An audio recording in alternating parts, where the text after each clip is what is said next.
Hello, and welcome to Wiki-On-Tape. Today, I will be reading about Hedy Lamarr. This recording was made on Sunday, September 13, 2020 by Wiki-On-Tape v1.1.3. Let's get started.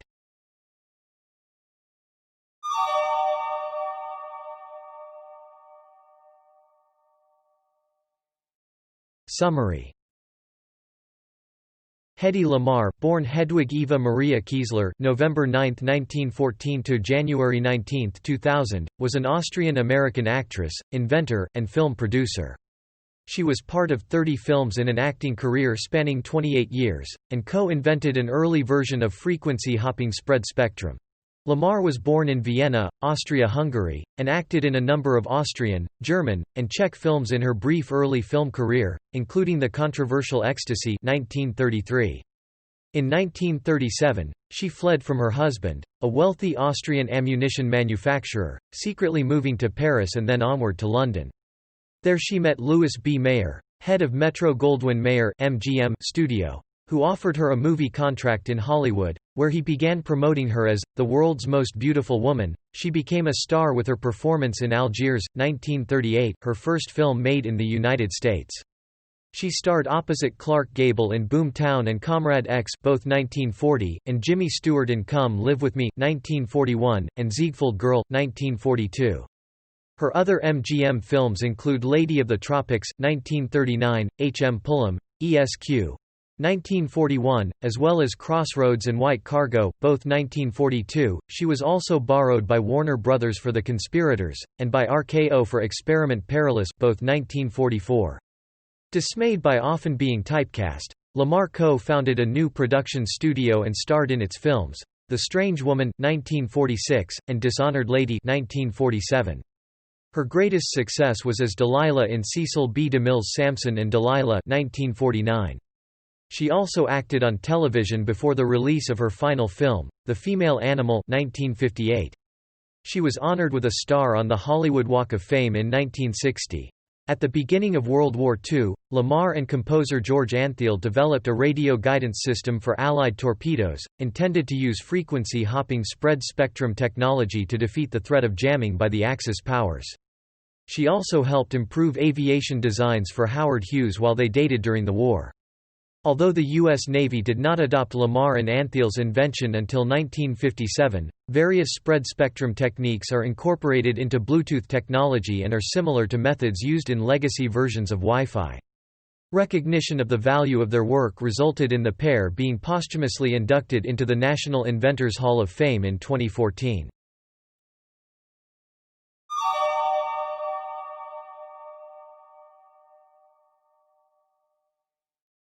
Early life.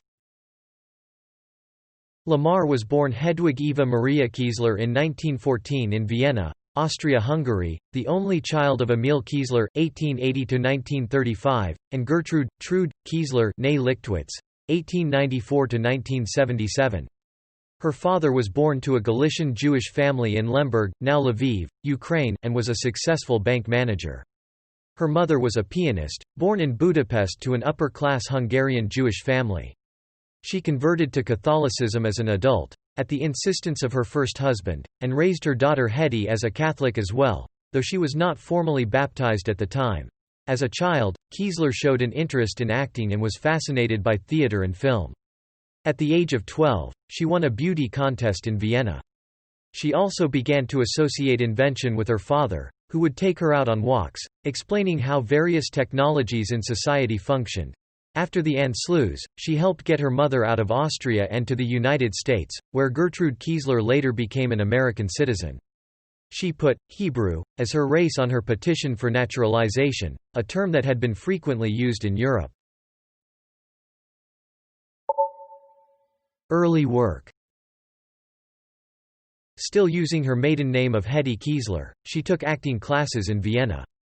One day, she forged a permission note from her mother and went to Sasha Film, where she was hired at the age of 16 as a script girl. She gained a role as an extra in Money on the Street 1930, and then a small speaking part in Storm in a Water Glass 1931. Producer Max Reinhardt cast her in a play entitled The Weaker Sex, which was performed at the theatre in Der Josefstadt. Reinhardt was so impressed with her that he arranged for her to return with him to Berlin, where he was based. Kiesler never trained with Reinhardt nor appeared in any of his Berlin productions. After meeting Russian theater producer Alexis Granowski, she was cast in his film directorial debut, The Trunks of Mr. O.F., 1931, starring Walter Abel and Peter Lorre. Granowski soon moved to Paris, but Kiesler stayed in Berlin to work. She was given the lead role in No Money Needed, 1932, a comedy directed by Carl Bose. Her next film brought her international fame. Ecstasy.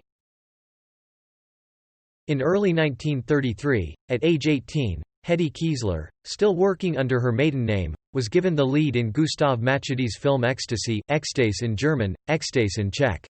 She played the neglected young wife of an indifferent older man. The film became both celebrated and notorious for showing the actress's face in the throes of an orgasm. According to Marie Benedict's book The Only Woman in the Room, Kiesler's expression resulted from someone sticking her with a pin. She was also shown in close-ups and brief nude scenes, the latter reportedly a result of the actress being duped by the director and producer, who used high-power telephoto lenses. Although Kiesler was dismayed and now disillusioned about taking other roles, Ecstasy gained world recognition after winning an award in Rome. Throughout Europe, the film was regarded as an artistic work. However, in the United States, it was banned, considered overly sexual, and made the target of negative publicity, especially among women's groups. It was also banned in Germany due to Kiesler's Jewish heritage. Her husband, Fritz Mandl, reportedly spent over $300,000 buying up and destroying copies of the film. Marriage. Kiesler also played a number of stage roles, including a starring one in Sissy, a play about Empress Elizabeth of Austria produced in Vienna in early 1933, just as Ecstasy premiered. It won accolades from critics. Admirers sent roses to her dressing room and tried to get backstage to meet Kiesler. She sent most of them away, including an insistent Friedrich Mandl. He became obsessed with getting to know her. Mandl was a Viennese arms merchant and munitions manufacturer who was reputedly the third richest man in Austria. She fell for his charming and fascinating personality, partly due to his immense wealth. Her parents, both of Jewish descent, did not approve, as Mandl had ties to Italian fascist leader Benito Mussolini, and later, German Führer Adolf Hitler, but they could not stop their headstrong daughter. On August 10, 1933, at the age of 18, Kiesler married Mandl, then 33.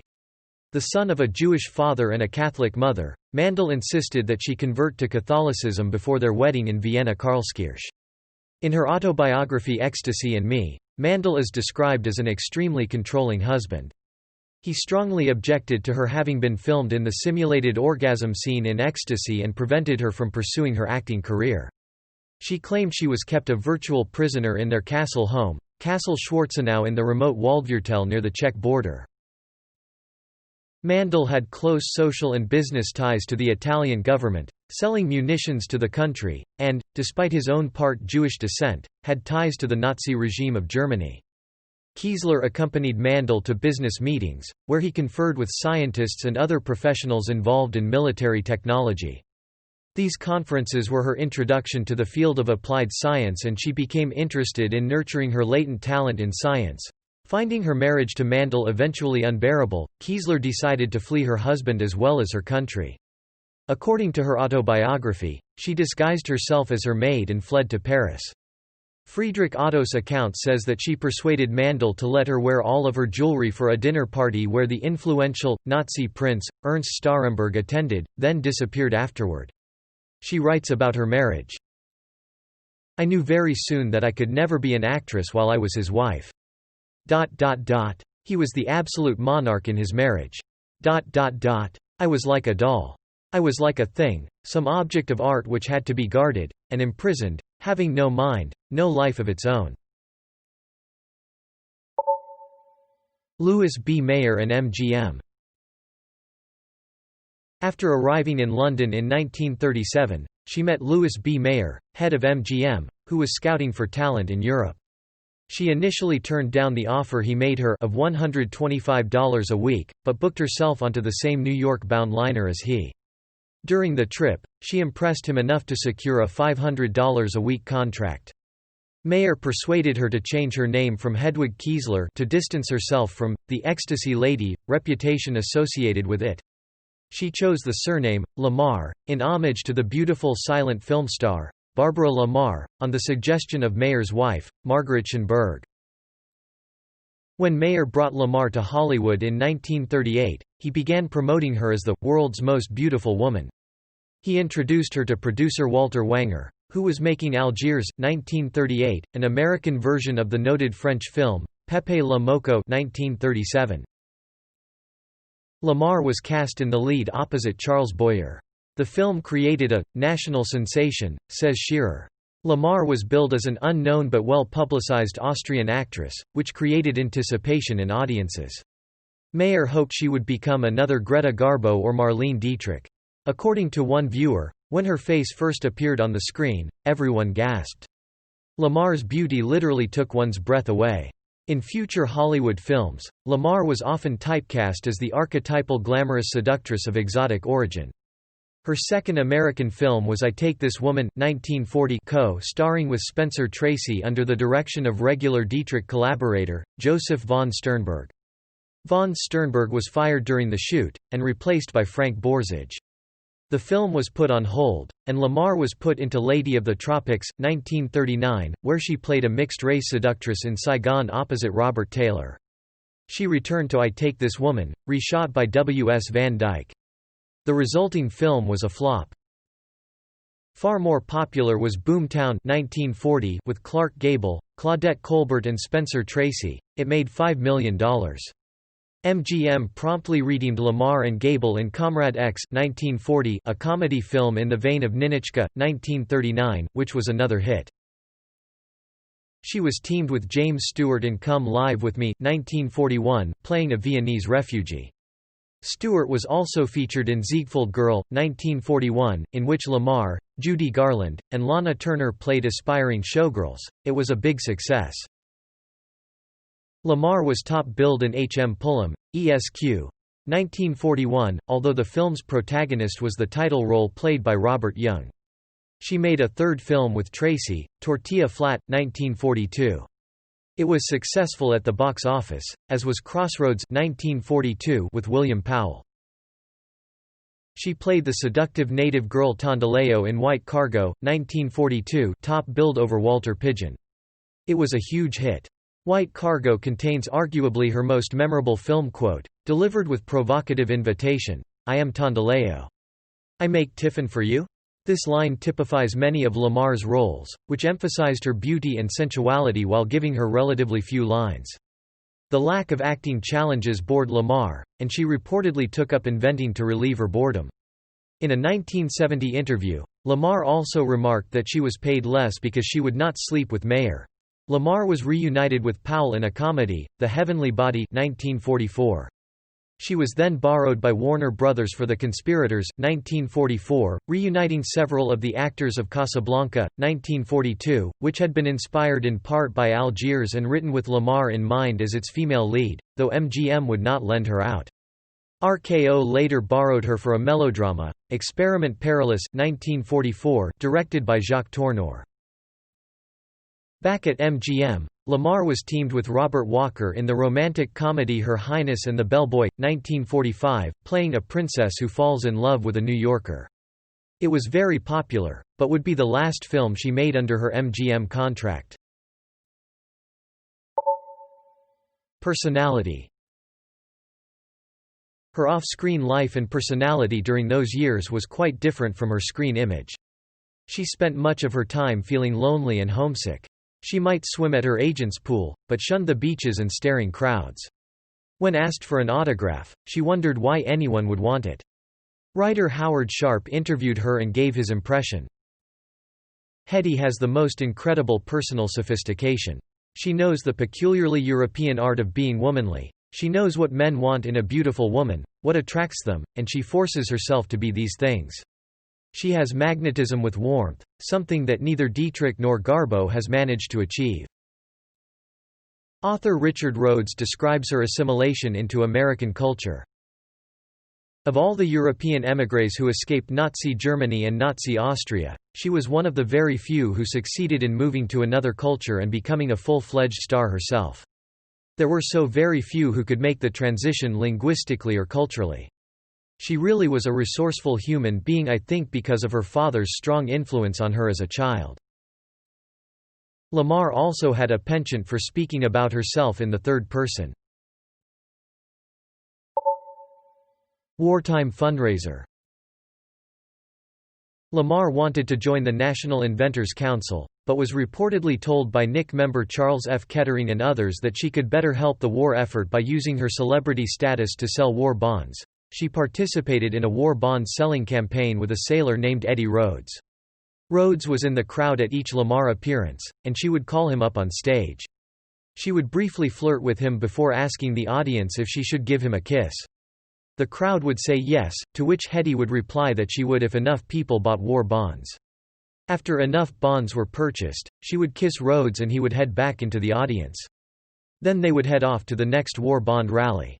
In total, Lamarr sold approximately $25 million, over $350 million when adjusted for inflation in 2020 worth of war bonds during a period of 10 days.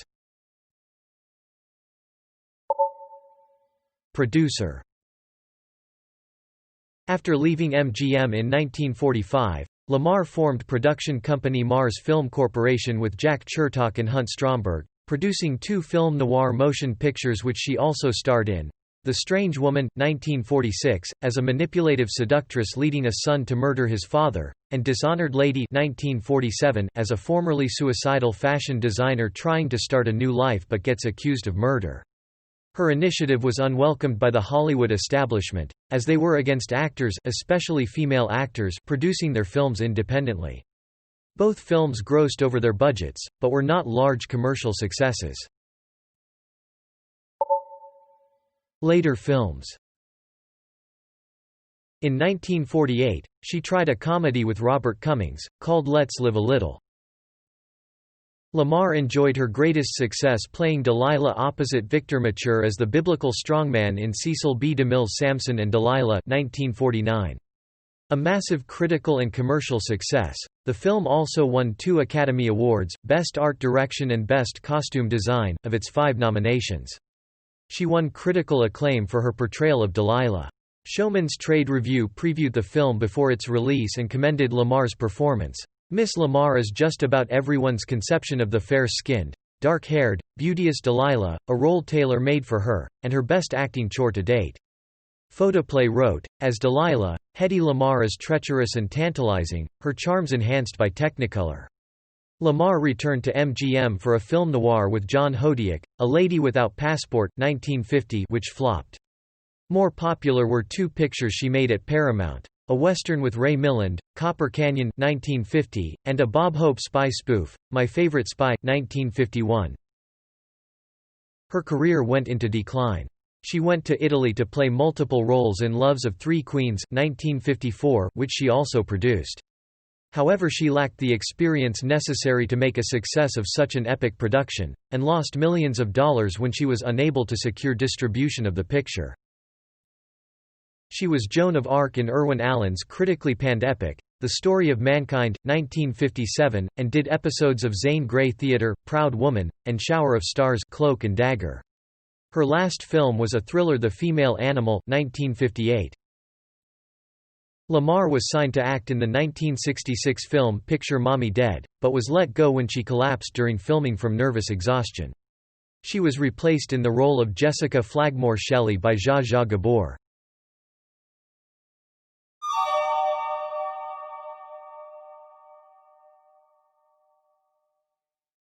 Inventor.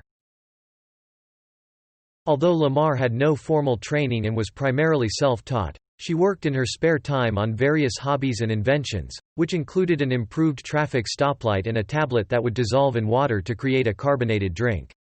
The beverage was unsuccessful. Lamarr herself said it tasted like Alka-Seltzer. Among the few who knew of Lamarr's inventiveness was aviation tycoon Howard Hughes. She suggested he change the rather square design of his aeroplanes, which she thought looked too slow, to a more streamlined shape, based on pictures of the fastest birds and fish she could find. Lamarr discussed her relationship with Hughes during an interview, saying that while they dated, he actively supported her inventive, tinkering, hobbies. He put his team of scientists and engineers at her disposal, saying they would do or make anything she asked for. Frequency hopping spread spectrum.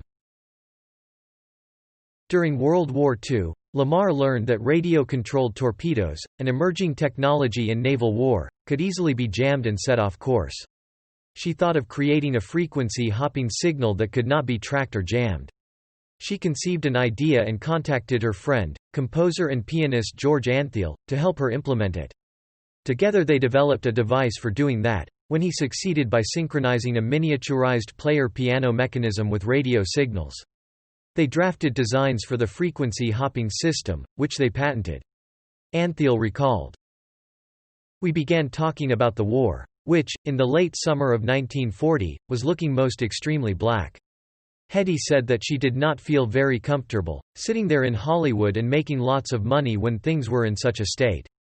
She said that she knew a good deal about munitions and various secret weapons, and that she was thinking seriously of quitting MGM and going to Washington, D.C., to offer her services to the newly established National Inventors Council." Their invention was granted a patent under U.S. Patent 2,292,387 on August 11, 1942, filed using her married name Hedy Lamarr. However, it was technologically difficult to implement, and at the time the U.S. Navy was not receptive to considering inventions coming from outside the military. Nevertheless, it was classified in the «red hot» category. It was first adapted in 1957 to develop a sonobuoy before the expiration of the patent, although this was denied by the Navy. At the time of the Cuban Missile Crisis in 1962, an updated version of their design was installed on Navy ships.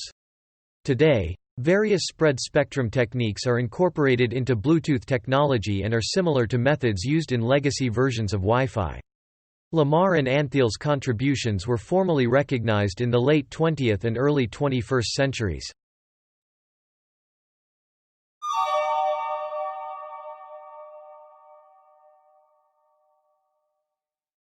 Marriages and children. Lamarr was married and divorced 6 times and had 3 children. Friedrich Mandl, married 1933–37, chairman of the Hertenberger Patronen Fabrik. Jean Markey, married 1939–41, screenwriter and producer. She adopted a boy, James Lamarr Markey, born January 9, 1939, during her marriage with Markey. In 2001, James found out he was the out-of-wedlock son of Lamarr and actor John Loder, whom she later married as her third husband. John Loder, married 1943–47, actor. James Lamarr Markey was adopted by Loder as James Lamarr Loder. During the marriage, Lamarr and Loder also had 2 further children. Denise Loder, born January 19, 1945, married Larry Colton, a writer and former baseball player, and Anthony Loder, born February 1, 1947, married Roxanne, who worked for illustrator James McMullen. They both appeared in the documentary films Calling Hedy Lamarr, 2004, and Bombshell: The Hedy Lamarr Story, 2017. Ernest, Ted, Stauffer, married 1951–52, nightclub owner, restaurateur, and former bandleader. W. Howard Lee, married 1953–60, a Texas oilman. He later married film actress Jean Tierney. Louis J. Boys, married 1963–65, Lamarr's divorce lawyer following her 6th and final divorce in 1965. Lamarr remained unmarried for the last 35 years of her life.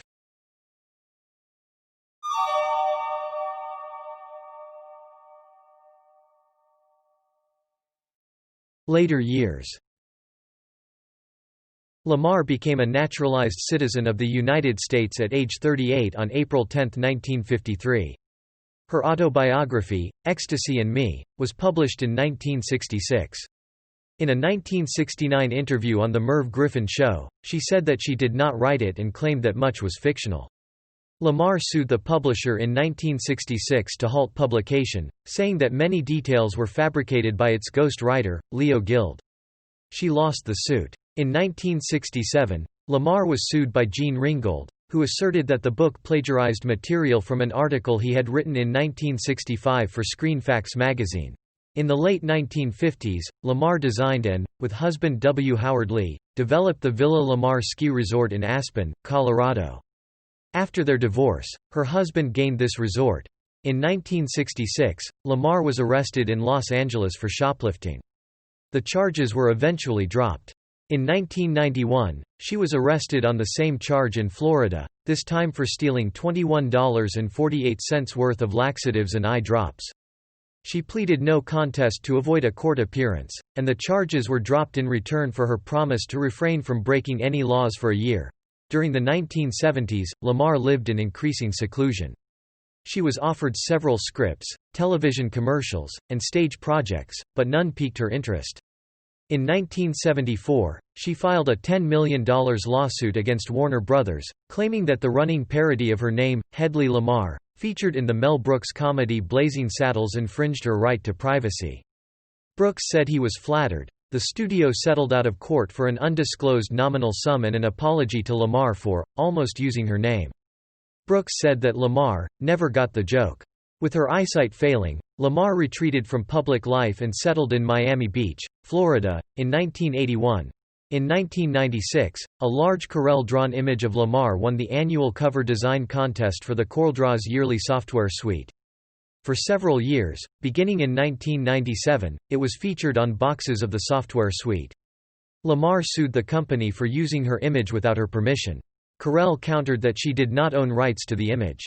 The parties reached an undisclosed settlement in 1998. In 1997, Canadian company Willan signed an agreement with Lamarr to acquire 49% of the marketing rights of her patent, and a right of first refusal for the remaining 51% for 10 quarterly payments. This was the only financial compensation she received for her frequency-hopping spread spectrum invention. A friendship ensued between her and the company's CEO, Hatem Zaghloul. Lamarr became estranged from her son, James Lamarr Loader, who believed he was adopted until 2001, when he was 12 years old. Their relationship ended abruptly, and he moved in with another family. They did not speak again for almost 50 years. Lamarr left James Loader out of her will, and he sued for control of the $3.3 million United States dollars estate left by Lamarr in 2000. He eventually settled for $50,000 United States dollars. James Loader was the Omaha, Nebraska police officer who was charged but then acquitted of the killing of 14-year-old Vivian Strong in 1969. Seclusion. In the last decades of her life, Lamarr communicated only by telephone with the outside world, even with her children and close friends. She often talked up to 6 or 7 hours a day on the phone, but she spent hardly any time with anyone in person in her final years.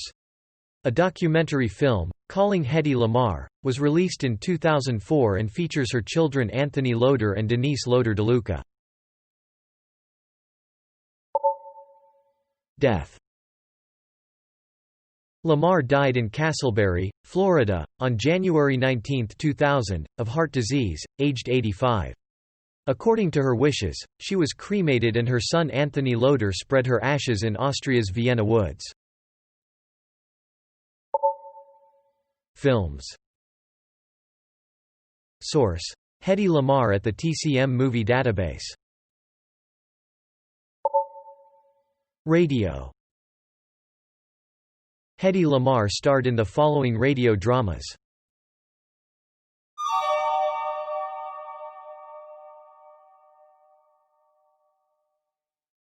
Awards and honors.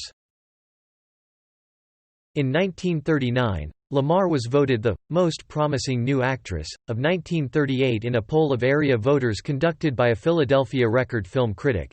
In 1951, British moviegoers voted Lamarr the 10th best actress of 1950 for her performance in Samson and Delilah.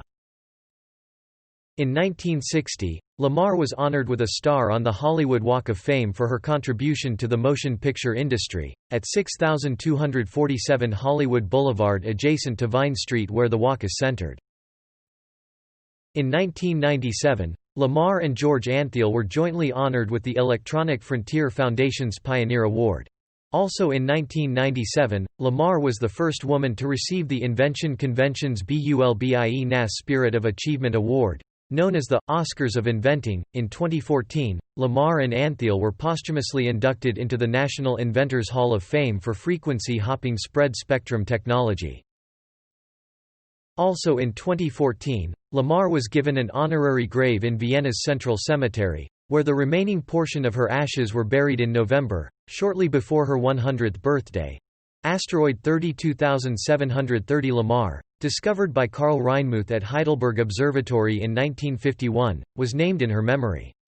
The official naming citation was published by the Minor Planet Center on August 27, 2019, MPC 115894.